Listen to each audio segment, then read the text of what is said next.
بسم اللہ الرحمن الرحیم۔ السلام علیکم۔ اللہ کے نام سے شروع کرتا ہوں جو بڑا مہربان اور نہایت رحم کرنے والا ہے۔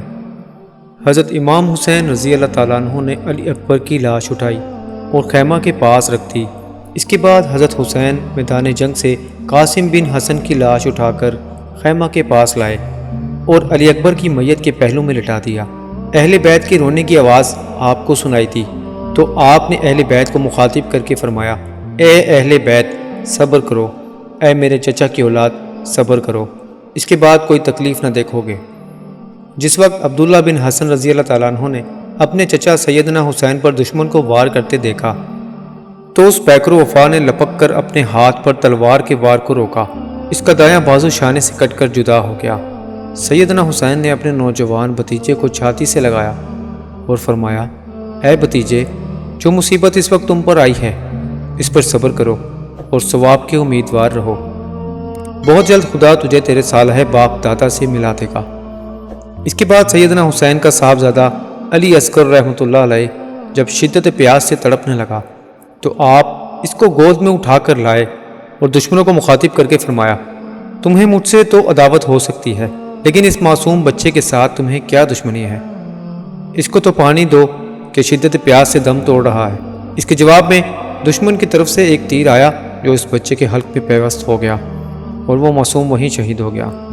حضرت حسین رضی اللہ تعالیٰ عنہ نے اس قدر ہوش ربا سانح پر بھی کمال صبر و سکون کا مظاہرہ کیا، یعنی اس کے خون سے چلو بھر کر آسمان کی طرف پھینکا اور فرمایا، یا اللہ، جو مصیبت اس وقت اس پر نازل ہے اس کو تو آسان کر۔ مجھے امید ہے کہ اس معصوم بچے کا خون تیرے نزدیک حضرت صالح کی اونٹنی سے کم نہیں ہوگا۔ نواسہ رسول صلی اللہ علیہ وآلہ وسلم کا بے مثال صبر و استقلال جب اہل بیت ایک ایک کر کے شہید ہوئے تو حضرت سید شہداء کی باری آئی اور دشمن کی تلواریں نواسہ رسول کے جسم اطہر پر ٹوٹ پڑیں۔ آپ نے نہایت صبر و استقامت سے دشمنوں کے حملے کا مقابلہ کیا، بے شمار دشمنوں کو موت کے گھاٹ اتارا، تن تنہا ہزاروں کا مقابلہ کر رہے تھے۔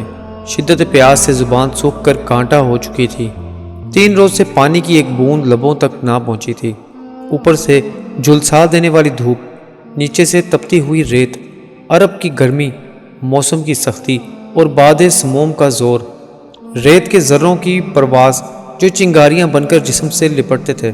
حضرت سعد بن وقاص رضی اللہ تعالیٰ عنہ کا بدنہاد بیٹا حکومت کے لالچ سے اندھا ہو کر اب خاندان رسالت کے آخری چراغ حضرت حسین کی شمع حیات کو بھی بجھانے کے لیے بےتاب نظر آ رہا ہے۔ آپ کے جسم اطہر میں تیروں، تلواروں اور نیزوں کے 80 زخم پڑ چکے تھے، تمام بدن چھلنی بنا ہوا تھا، مگر آپ پھر بھی نہایت شجاعت اور ثابت قدمی سے دشمن کا مقابلہ کر رہے تھے۔ شمر بن ذی الجوش حضرت حسین کی پامردی اور استقامت دیکھ کر بہت حیران اور سراسیمہ ہو گیا اور اس نے سیدنا حسین رضی اللہ تعالیٰ عنہ کی توجہ میدان جنگ سے ہٹانے کے لیے یہ چال چلی کہ فوج سے ایک دستہ علیحدہ کر کے اہل بیت کے خیموں کا محاصرہ کر لیا۔ اس پر آپ رضی اللہ تعالیٰ عنہ نے فرمایا، اے لوگو، شرم کرو، تمہاری لڑائی مجھ سے ہے یا بے کس و بے قصور عورتوں سے؟ کم بختو، کم از کم میری زندگی میں تو اپنے گھوڑوں کی باغیں ادھر نہ بڑھاؤ۔ شمر ناپکار نے شرمندہ ہو کر خیمہ اہل بیت سے محاصرہ اٹھا لیا اور حکم دیا کہ آخری حلہ بول دو۔ آخر پوری کی پوری فوج درندوں کی طرح سیدنا حسین پر ٹوٹ پڑی۔ آپ صفوں کو چیرتے ہوئے فرات پر پہنچ گئے اور یہ کہہ کر گھوڑے کو دریا میں ڈال دیا کہ میں بھی پیاسا ہوں اور تو بھی پیاسا ہے، جب تک تو اپنی پیاس نہ بجھائے گا میں پانی کو ہاتھ نہ لگاؤں گا۔ گھوڑا پانی پی چکا تو آپ نے پانی کے لیے پانی چلو میں لیا اور چاہتے تھے کہ اس سے اپنا حلق تر کریں کہ یکا یک ایک تیر سامنے سے آ کر لب ہائے مبارک میں پیوست ہو گیا۔ آپ نے پانی ہاتھ سے پھینک دیا، تیر کھینچ کر نکالا اور منہ خون سے لبریز ہو گیا۔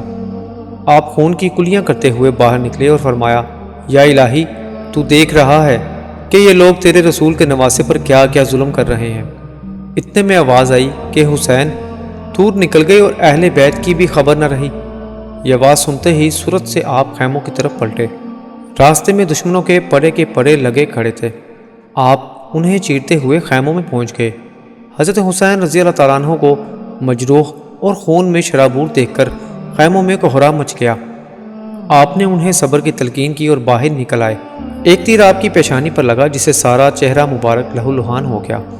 چند لمحوں کے بعد ایک تیر سینہ اطہر میں آ کر پیوست ہو گیا، جس کے کھینچتے ہی ایک خون کا فوارہ جاری ہو گیا۔ آپ نے اس خون کو اپنے چہرے پر مل لیا اور فرمایا کہ اسی حالت میں اپنے جد امجد رسول کریم صلی اللہ علیہ وآلہ وسلم کے پاس جاؤں گا۔ طاقت جواب دے چکی تھی، چاروں طرف سے تلواروں اور نیزوں کی بارش ہو رہی تھی۔ آپ رضی اللہ تعالیٰ عنہ گھوڑے پر نہ سنبھل سکے، تپتی ہوئی ریت پر گر پڑے۔ دشمن اگر چاہتا تو آپ کو اس سے بہت پہلے شہید کر دیتا، مگر کوئی شخص نبیرہ رسول کا خون اپنے ذمہ نہیں لینا چاہتا تھا۔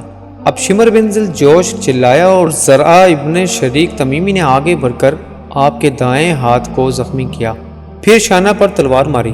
آپ لڑکھڑائے تو سنان بن انس نخنی نے آگے بڑھ کر نیزہ مارا اور آپ بے ہوش ہو کر گر پڑے۔ آپ علیہ السلام کے لیے جنت الفردوس کے تمام دروازے کھل چکے تھے۔ حوران فردوس آپ کو فردوس کی جھونکوں سے جھانک رہی تھیں۔ حاملان عرش آپ کی آمد کے منتظر تھے۔ صالحین، صدیقین اور انبیاء علیہم السلام کی روحیں استقبال نواسہ سرور انبیاء صلی اللہ علیہ وسلم کے لیے تیار تھیں۔ جنت کی آرائش کی جا رہی تھی کہ جوان آنے جنت کا سردار آنے والا ہے۔ آپ نے وفور انتشار حواس میں کروٹ بدلی اور آنکھ کھول کر دیکھا تو نماز عصر کا وقت تھا۔ فوراً سر سجدے میں جھکیا اور نماز عصر ادا کی۔ اس کے بعد شمر نے حکم دیا کہ سر کاٹ لو، مگر اس وقت بھی آپ کے چہرے پر رعب اور جلال کی یہ کیفیت تھی کہ کسی کو سر کاٹنے کی جرت نہ ہوئی۔ شیس بن ربی آگے بڑھا، مگر اس پر بھی ہیبت اور رعب طاری ہو گیا۔ اس کے بعد سنان بن انس آگے بڑھا، اس کی بھی یہی حالت ہوئی۔ آخر شمر دوڑ کر آپ کے سینہ اطہر پر سوار ہو گیا اور جسم اوندھا کر کے سر تن سے جدا کر دیا۔ دنیا نے شکاوت، ظلم اور بربریت کے بہت سے مناظر دیکھے ہوں گے، لیکن ایسا خوفناک سانحہ نہ دیکھا اور نہ دیکھے گی۔ انا للہ و انا الیہ راجعون۔ قتل حسین اصل میں مرگ یزید ہے۔ اسلام زندہ ہوتا ہے ہر کربلا کے بعد۔ حضرت زینب رضی اللہ تعالیٰ عنہ مناجات میں مشغول تھیں کہ ابن سعد قریب آیا اور اس نے طنز کرتے ہوئے دریافت کیا، قیدیوں کا کیا حال ہے؟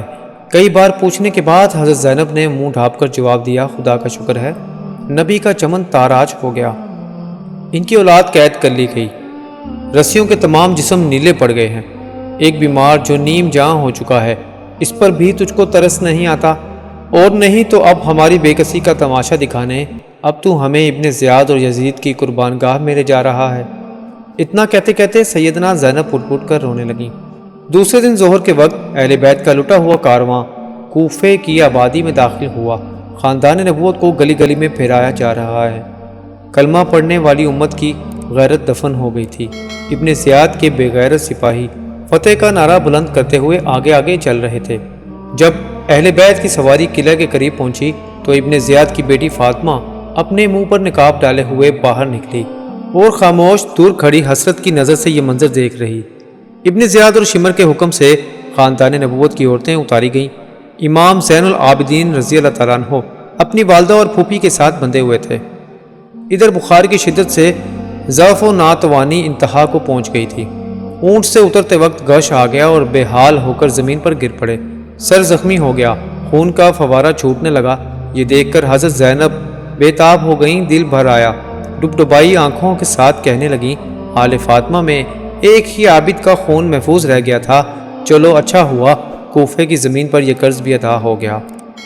ابن زیاد کا دربار نہایت تسک و احتشام، فتح کے نشے میں سرشار، تخت پر بیٹھا ہوا ابن زیاد اپنی فوج کے سرداروں کی زبانی کربلا کے واقعات سن رہا تھا۔ سامنے ایک تشت میں امام عالی مقام علیہ السلام کا سر مبارک رکھا ہوا تھا۔ ابن زیاد کے ہاتھ میں ایک چھڑی تھی۔ وہ بار بار حضرت امام کے لب مبارک کے ساتھ گستاخی کرتا تھا اور کہتا جاتا تھا کہ اسی منہ سے خلافت کا دعوے دار تھا۔ دیکھ لیا قدرت کا فیصلہ، حق سر بلند ہوا، باطل کو ذلت نصیب ہوئی۔ صحابی رسول حضرت زید ابن ارقم رضی اللہ عنہ اس وقت دربار میں موجود تھے۔ ان سے یہ گستاخی دیکھی نہ گئی۔ جوش عقیدت میں چیخ پڑے، ظالم کیا کرتا ہے، چھڑی ہٹا لے، نسبت رسول صلی اللہ علیہ وآلہ وسلم کا احترام کر۔ میں نے بارہا سرکار کو اس چہرے کو بوسہ لیتے ہوئے دیکھا ہے۔ ابن زیاد نے غصے سے پیچ و تاب کھاتے ہوئے کہا، اگر تو صحابی رسول نہ ہوتا تو میں تیرا سر قلم کروا دیتا۔ حضرت زید ابن ارقم نے حالت غیظ میں جواب دیا، اتنا ہی تجھے رسول اللہ کی نسبت کا خیال ہوتا تو ان کے جگر گوشوں کو تو کبھی قتل نہ کراتا۔ تجھے ذرا بھی غیرت نہیں آئی کہ جس رسول کا تو کلمہ پڑھتا ہے انہیں کی اولاد کو تگے دیکھ کر آیا ہے اور اب ان کی عفت ماں بیٹیوں کو قیدی بنا کر گلی گلی پھرا رہا ہے۔ ابن زیاد یہ زلزلہ خیز جواب سن کر تلملا گیا، لیکن مصلحتاً خون کا گھونٹ پی کے رہ گیا۔ اسیران حرم کے ساتھ ایک بوسیدہ چادر میں لپٹی ہوئی حضرت زینب ایک گوشے میں بیٹھی ہوئی تھیں۔ کنیزوں نے انہیں اپنے جرمٹ میں لے لیا تھا۔ ابن زیاد کی نظر پڑی تو دریافت کیا، یہ کون عورت ہے؟ کئی بار پوچھنے پر ایک کنیز نے جواب دیا، زینب بنت علی۔ ابن زیاد نے حضرت زینب کو مخاطب کرتے ہوئے کہا، خدا نے تیرے سرکش سردار اور تیرے اہل بیت کے نافرمان باغیوں کی طرف سے میرا دل ٹھنڈا کر دیا۔ اس اذیت ناک جملے پر حضرت زینب اپنے تئیں سنبھال نہ سکیں، بے اختیار رو پڑیں، واللہ تو نے میرے سردار کو قتل کر ڈالا، میرے خاندان کا نشان مٹایا، میری شاخیں کاٹ دیں، میری جڑ اکھاڑ دی۔ اگر اس سے تیرا دل ٹھنڈا ہو سکتا ہے تو ہو جائے۔ اس واقعے کے بعد ابن زیاد نے جامع مسجد میں شہر والوں کو جمع کیا اور خطبہ دیتے ہوئے کہا، اس خدا کی حمد و ستائش جس نے امیر المومنین یزید بن معاویہ کو غالب کیا اور کذاب ابن کذاب حسین بن علی کو ہلاک کر ڈالا، استغفر اللہ۔ اس اجتماع میں مشہور محب اہل بیت حضرت ابن عفیف بھی موجود تھے۔ ان سے خطبے کے یہ الفاظ سن کر رہا نہ گیا، پھرتے غضب میں کانپتے ہوئے کھڑے ہو گئے اور ابن زیاد کو للکارتے ہوئے کہا، خدا کی قسم تو ہی کذاب ابن کذاب ہے، حسین سچا، اس کا باپ سچا، اس کے نانا سچے۔ ابن زیاد اس جواب سے تلملا اٹھا اور جلاد کو حکم دیا کہ شاہراہ عام پر لے جا کر اس بڈھے کا سر قلم کر دو۔ ابن عفیف نے شوق شہادت میں مچلتے ہوئے اور مقتل میں پہنچ کر چمکتی ہوئی تلوار کا مسکراتے ہوئے خیر مقدم کیا۔ خون بہا، لاش تڑپی اور ٹھنڈی ہو گئی۔ کوثر کے ساحل پر جاں نثاروں کی تعداد میں ایک عدد کا اور اضافہ ہوا۔